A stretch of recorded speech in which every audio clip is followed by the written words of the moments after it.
Well, hi, I'm Deb Levy. I'm the Director of Surrogacy with ConceiveAbilities, and thank you for coming to our session. What I'd like to talk to you about is just give you the brief rundown on our surrogate program, how things run within ConceiveAbilities, and answer any questions you have. As you may have heard this morning, I'm a marriage and family therapist, and I came to directing surrogacy after having my children through surrogacy. Prior to that, I worked in an IVF center where I was the director of counseling, and I did psychological evaluations on egg donors and surrogates for about 9 years. But in the back of my mind, always really struggled with what happened with my own surrogacy experience. The agency that I worked with, I can't say they didn't do a good job, they just didn't view their job the way I wanted them to view their job. They saw themselves as a recruiting and matching service, and that's what they did. They recruited surrogates, they matched. They didn't do any screening and they didn't do any coordination. And obviously with my background in mental health, I really wanted to make sure that everyone feels the emotional support, both the intended parents and the surrogates alike, so that everyone knows that they're not on an island doing this, that they've got a team of people that are working with them to support them throughout the journey. So one thing that I had, an experience I had as a patient, was that the agency didn't do any screening, and so I went through 5 surrogates before one met my doctor's criteria. That cost me about a year and a half. It cost me about $10,000, and that emotional roller coaster of getting excited and disappointed and excited and disappointed. And after about a year of doing that, I remember looking at my husband and saying, please just find a uterus. Like, that's all I needed at that point. Just find me a uterus. And so one thing when we started this program we said we had to do was pre-screen the surrogates. So before you ever see a candidate, we've already done a psychological evaluation on the surrogate and her husband. We've done a criminal background check on the surrogate and her husband, a credit check on the surrogate and her husband, a home evaluation, so I know exactly where she lives, with whom she lives, how she lives, the vicinity to a reproductive endocrinologist, what hospitals are nearby. We have all that information. And I was shocked to hear that some agencies don't even physically meet their surrogates before matching them. So we want to be in their home with their family and get to know how they live. And then we have 3 nurses on our staff that do nothing but review medical records. We want to make sure that there's nothing in their medical history that's going to potentially preclude them from getting pregnant or complicate the pregnancy. We've been really lucky that we've only had, in the years we've been doing this, 2 surrogates that have went to physicians and didn't meet medical criteria. Now, I've never looked inside their uteruses, so I can't promise you that there's not going to be fibroids or scar tissue. But in reviewing their medical records and with the screening that we do, it's really a good insurance policy that when you're matched, everything is going to go through smooth sailing. It doesn't mean we can prevent miscarriages. It doesn't mean that we can, prevent all the hurdles that may come, but we're, as much as we can, decreasing the risk for you as an intended parent. So that's a little bit about the pre-screening. And then when I worked with my surrogate, the agency never contacted either of us throughout the whole pregnancy. So I felt like I had to take care of my surrogate, like it was my job to make sure she was eating okay, how was she doing, and maybe it's because of my nurturing personality, that was just me, but I knew that if she was doing okay, that meant my baby was doing okay. Well, as parents, I think you have enough to worry about.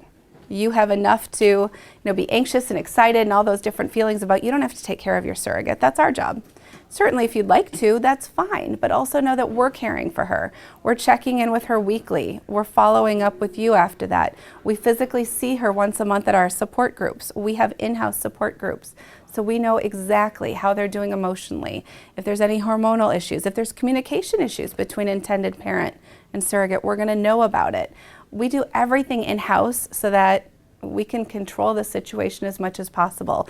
When you use various outsourcing, things can get lost. And I want to make sure that we know how all of our surrogates are doing so that I can talk to you and say, you know what, she's doing great. Here's what she reported to her case manager. This was what happened at her doctor's visit today.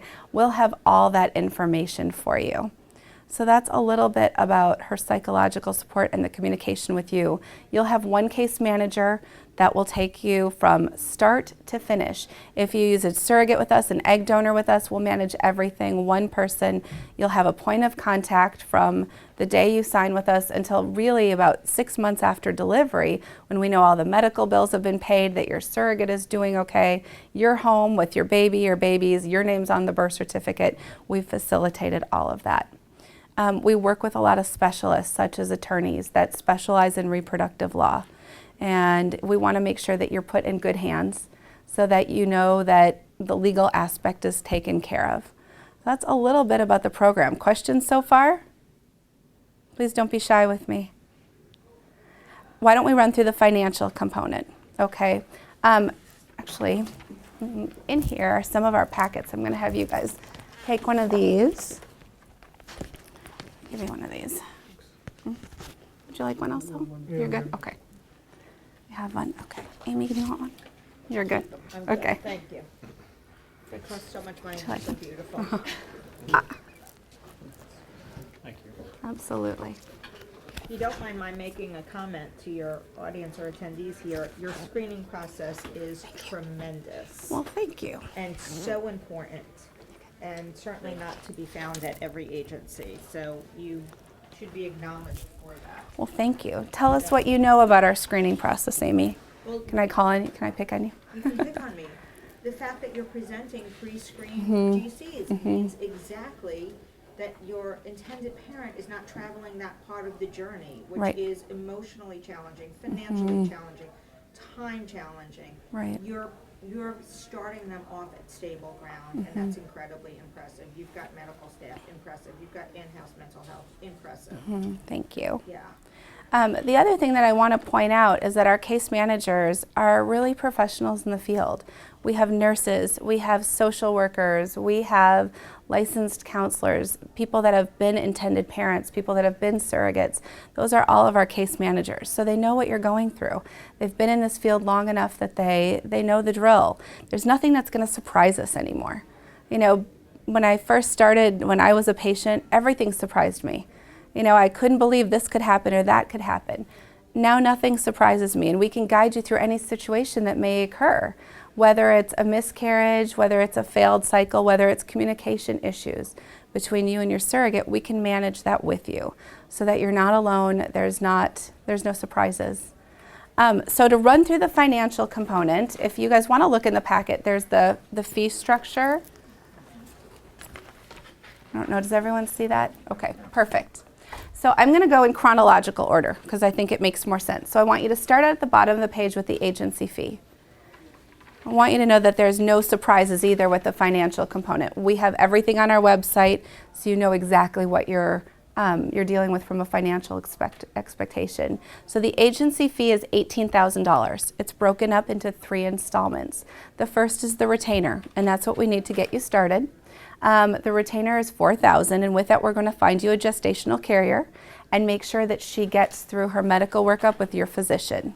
Once she has medical clearance, we'll ask for the next installment of $9,000, and the final installment of $5,000 is due at the time of embryo transfer. Okay, questions? Just jump in and interrupt me if you have questions. Okay, let's go up to the top to the surrogate fees. Okay. So when you match with your surrogate, you're going to start to pay her a monthly stipend. The monthly stipend is $200 a month, and that covers things like her mileage over 50 miles, over-the-counter medications, parking, childcare when she goes to her doctor's visits, the miscellaneous things. So you're not getting receipts for $5 here and $10 here. And then know that that goes on until 2 months after she delivers, when she has her 2-month checkup with her OBGYN, okay? So that's $200 a month. On here we have it estimated at, this is a 16-month relationship.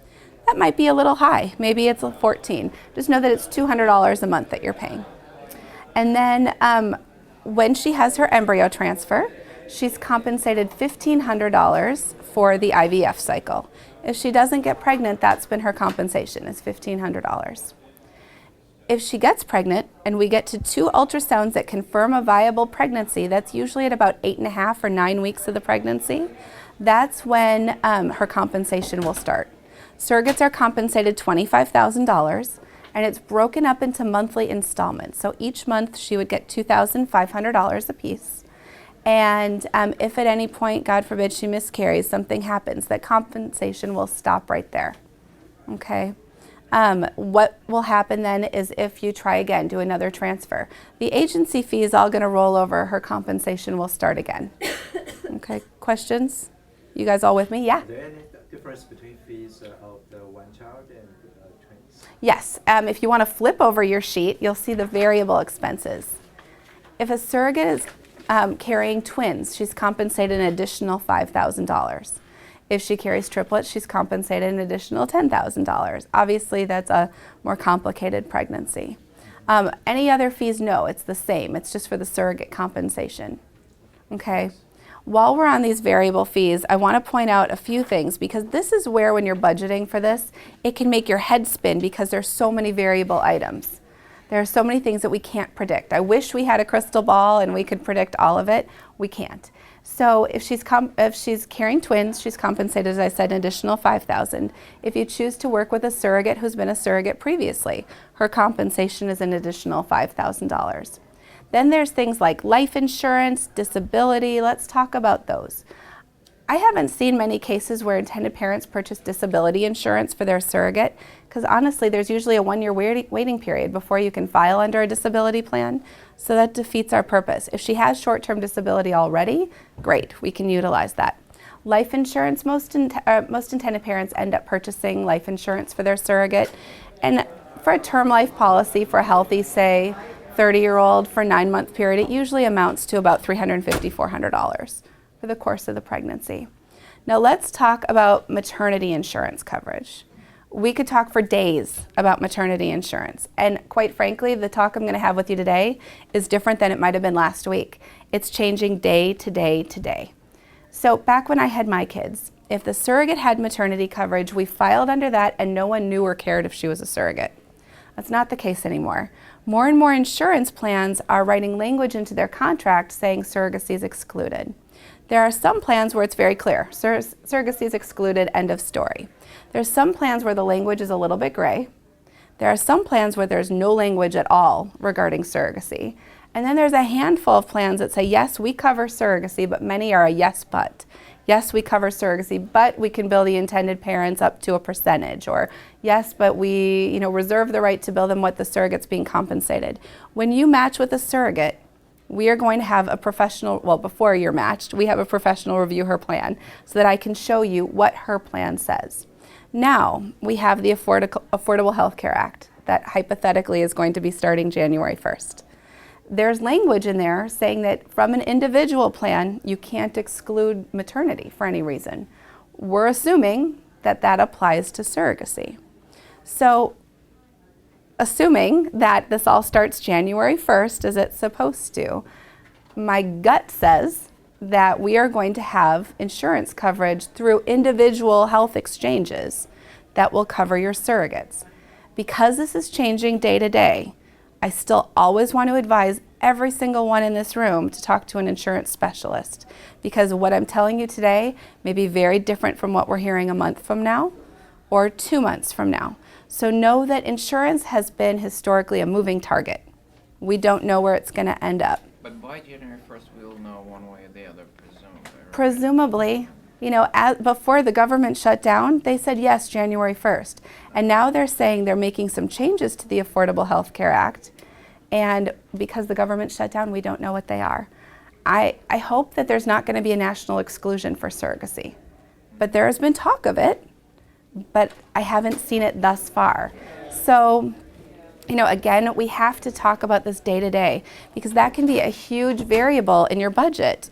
Historically, purchasing the Lloyd's of London insurance for your surrogate, which is the comprehensive care, can cost between $24,000 and $37,000. So when you're budgeting, that's a huge chunk. And so it's important to know where we are with the state of healthcare before you sign up for any program, so that you know exactly what to budget for. Questions about insurance? Because I know that's about as clear as mud. Okay. Yes? Is egg donation included in in the front? Or No, actually, egg donor is separate, and I'm going to talk about that after. Excuse me. So, health insurance is definitely a huge variable when budgeting. Then there's things that can come up throughout a pregnancy that you need to be aware of, whether it's a medical complication, she loses her uterus, she has an invasive procedure, whatever the case is, you're going to see on there that there's compensation for your surrogate for those events. That is not including your medical care. That's just for the surrogate. Okay, questions there? You guys are looking at me with blank faces, so I want to make sure you're getting it. Then if you want to flip back over to the front side, you'll see that there's a psychological screening and support. So as I mentioned earlier, we pre-screen all the surrogates. When you match with your surrogate, we're going to bill you for the screening that we've been done. And then additionally, as I mentioned, we have our monthly support groups for which you're going to be billed $200 a month for the psychological support for your surrogate. And then what you'll see is legal fees. We have a lot of wonderful attorneys in the field, like Amy sitting here, that will work with your case to either represent you or your gestational carrier. And the average legal fees for intended parents are $3,500, and average for the gestational surrogate is $15,000. Now I tell you average because it varies state to state. It also varies on what the attorney has to do. Do they have to go to court? Do they have to, what's going to be done in this case? But those are averages that you can budget with, okay? Then if you want to flip back over to the chart, I want to talk about escrow, okay? We work with an independent escrow account. It's not someone that's in-house. We work with a bank that's in Chicago that's been around for 100 years, so they're reputable. You'll have an escrow account that's completely transparent to you. You're going to have an account with your name. You'll see the event that triggers the payment, what the payment is, and the date. So it'll say embryo transfer November 1st, $1,500. You'll be able to follow along. Now, when we open your escrow account is when you match with your surrogate. We'll have you open your escrow account with $19,000. And then before the embryo transfer, we're going to have you put $54,000 in the escrow account. This is going to pay for your surrogate's compensation, the agency fees, your surrogate's legal representation, and any co-pays or deductibles or anything that may come if you're using the surrogate's insurance. If you're purchasing insurance, you'll pay that directly. If you, when you work with your reproductive endocrinologist, you'll pay him or her directly, and you'll pay your attorney directly. Questions about escrow? Let's talk about egg donation. We have 2 egg donor programs that you can utilize. And one is our basic program. It's $4,900, and that's going to include your surrogate or donor's legal representation as well as insurance. Then we have our fundamentals program. A fundamentals program is basically like insurance. It's $8,700, and what that says is if your surrogate gets to or doesn't get to 20 weeks of the pregnancy after using all of the embryos that the donor has created, you're going to get your full agency fee back. Okay, so that's the egg donor program. Questions? So you have your own egg donor? Mm-hmm. Yeah, we have an egg donor pool. I can show you if you'd like. We have a database where you can go on and you can put what criteria you're searching for, and whether it's location, education, hair color, eye color, whichever criteria you're searching for, and then see nationwide which donors may come up based on that criteria. Okay. Questions with that?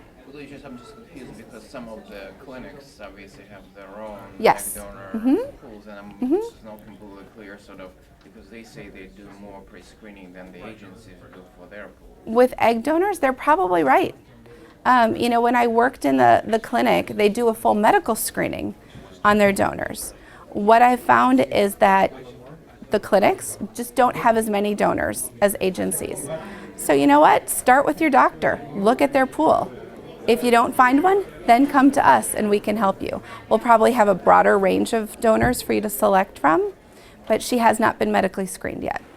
Okay.